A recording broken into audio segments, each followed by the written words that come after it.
October, guys. The month of October is finally here and the year is running to an end. And I know for some of us, we are excited, we are happy that yes, finally 2023 is coming to an end. And some people are feeling, oh, I've not accomplished enough. I feel like I should have done better. But this is me telling you that the little you have done, appreciate God and appreciate yourself for it. Thank God for even keeping you alive. When there is life, there is hope. There is more hope to do better things. Alright? So I am excited and I hope you're excited too, because it's a new month. And this is me saying, Happy New Month, people. Okay, so someone once said something and it really made sense to me. The person said, what you confess or what you picture in your head about yourself is who you become. Alright, so those things you confess about yourself, those things you picture in your head about yourself is who you become. And I think that really makes sense. When we confess things, positive things about ourselves, then we become those things. Alright, gradually. I know somebody will want to crack a joke that, oh, I've been confessing millions and I've not gotten it. Step by step, we become such a thing. Alright, and that leads us to our topic for the day: positive confessions. Positive confessions. Alright, so as believers, I believe we are expected to confess good things about ourselves. There's power in our tongue, and the Bible even says that the power of life and death is in the tongue. So you can speak life, you can speak death. I so much appreciate churches that have confessions. Like after every service, they read their confessions and go. I think it's something every one of us should emulate, right? Because once you have confession, probably a weekly confession, a daily confession, probably a Bible text that works for you, that you think it works for you. Before you know it, you become that thing. You become that thing. I am a living testimony of that. There is this Bible text that talks about instead of shame, you will get double honor. And I started saying that instead of shame, I get double honor. Instead of shame, I'll get double honor. Something happened recently, and instead of being put to shame, God gave me double honor. Like, it came out in a way that I never expected. And never expected it to come out that way. And that's what confessions can do. That's what confessions can do. So I want to beg you today, if there is a Bible text that you think is that depicts what you really want from God, write them down. Get sticky notes. Write them down.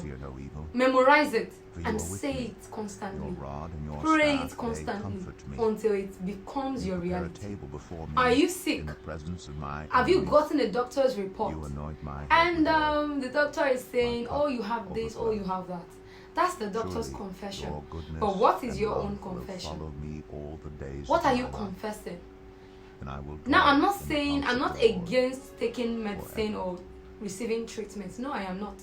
But sometimes reports from the doctor and the things we hear have a way of forming our thoughts, and then we become that kind of thing. Even before the symptoms come, we are dead already.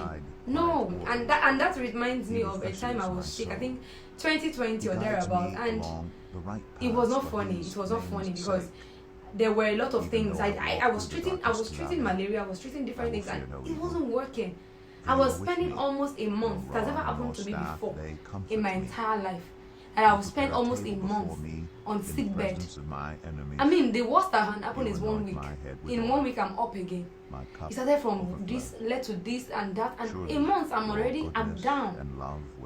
And at a point, I gave up on myself. I didn't pray again. I was not even praying. I didn't ask for healing. I just gave up. I started saying my last prayer. For every time I want to close my eyes, I say last prayer. I had given up on myself. But one thing led to the other, and I came up again, and I took charge of it. I took charge of my health by myself. And I locked myself in the room, and I began to confess my healing. I began to pray my healing. And that was the end of that sickness. Till now, I'm not sure that sickness was malaria. But because I had to take charge of it, like, oh, okay, no, this is not happening again. And that was the end of it. And not that the sickness ended with just the malaria going or whatever was it, but it ended with absolute healing. I was made whole. Surely, I was made whole before the end of this year. There is nothing God cannot do. There is nothing that is impossible for God to do. Forever. Ask. Make a confession. Say it out. Confess the positive things you want.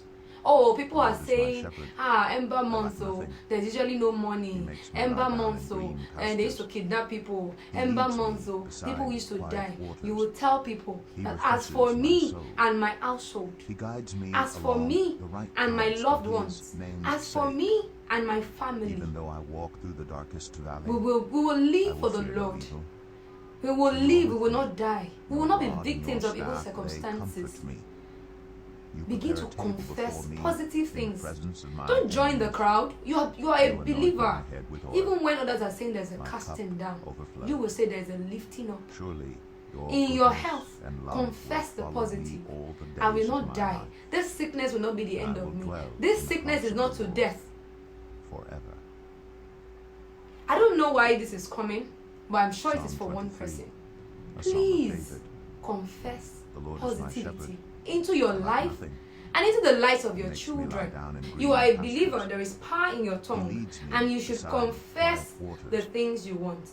And send away the things you do not want, because all of them will strictly obey. They will obey, because you are a child of God. You carry the authority and the power of God in you. I don't know why this is coming now, but we're supposed to start with a series. But I'm glad this. I've been able to let this out. I hope it is for someone. I trust and I believe it is for someone. And till I see you next week, I leave you with love and light. Bye bye. Follow me all the days of my life.